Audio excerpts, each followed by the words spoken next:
Memorial Karamsad ખાતે વિદાય સમારંભનો programme યોજાયો. સરદાર પટેલ એજ્યુકેશન ટ્રસ્ટ આણંદ સંચાલિત CP Patel and FH Shah commerce autonomous કોલેજના દીનદયાલ ઉપાધ્યાય કૌશલ કેન્દ્ર વિભાગ દ્વારા સરદાર પટેલ મેમોરિયલ કરમસદ ખાતે થર્ડ યરના વિદ્યાર્થીઓનો ફેરવેલ પાર્ટી કાર્યક્રમ યોજાયો હતો, જેમાં પાછલા વર્ષોમાં જે પણ સિદ્ધિ પ્રાપ્ત થયેલી છે જેથી તેમને મોમેન્ટો આપી સન્માનિત કરવામાં આવ્યા. દીનદયાલ ઉપાધ્યાય કૌશલ કેન્દ્ર વિભાગના સ્ટુડન્ટ દ્વારા ડાન્સ પ્રોગ્રામ, મોટિવેશનલ સ્પીચ, હાસ્ય નાટક, ડાયરો વગેરેમાં વિદ્યાર્થીઓએ ભાગ લઈ આ પ્રોગ્રામ ખૂબ સરસ યાદગાર બનાવ્યો હતો.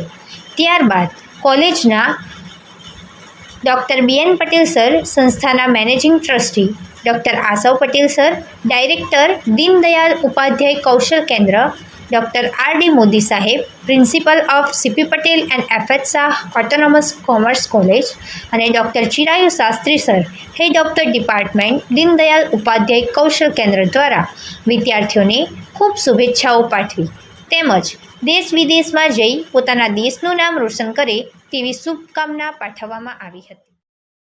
સાહેબ તમે આવ્યા એવું દરેક ઇવેન્ટમાં આવો, બરાબર ને છોકરાઓ?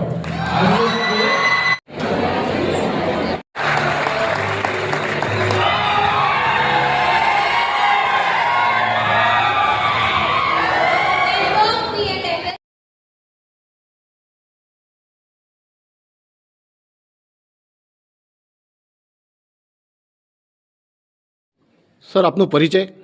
ડૉક્ટર આસવ પટેલ, ડાયરેક્ટર દીનદયાલ ઉપાધ્યાય કૌશલ કેન્દ્ર, સરદાર પટેલ એજ્યુકેશન ટ્રસ્ટ સંચાલિત CP Patel and FH Shah commerce college, જેના અંતર્ગત દીનદયાલ ઉપાધ્યાય કૌશલ કેન્દ્ર ચાલે છે.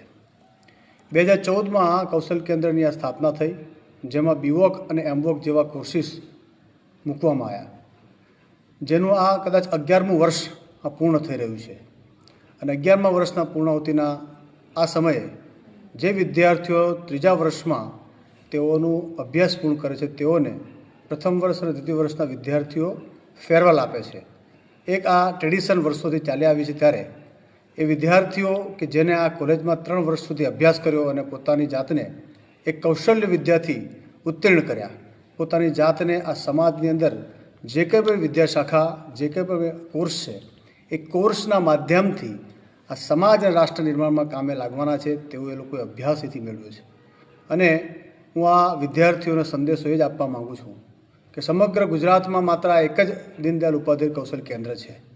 એના તમે વિદ્યાર્થી તરીકે જ્યારે આ 11મી બેચ આ ગુજરાતના પ્રજાજનો માટે, કહેતા કે રાષ્ટ્રના પ્રજાજનો માટે પણ અમે જ્યારે આપી રહ્યા, ત્યારે એ તમામ વિદ્યાર્થીઓ ખૂબ ગર્વથી અને ખૂબ ખંતથી સમાજમાં અને રાષ્ટ્રમાં કાર્ય કરશે એવી અભ્યર્થના કરું છું અને સૌ વિદ્યાર્થીઓને શુભકામનાઓ પાઠવું છું.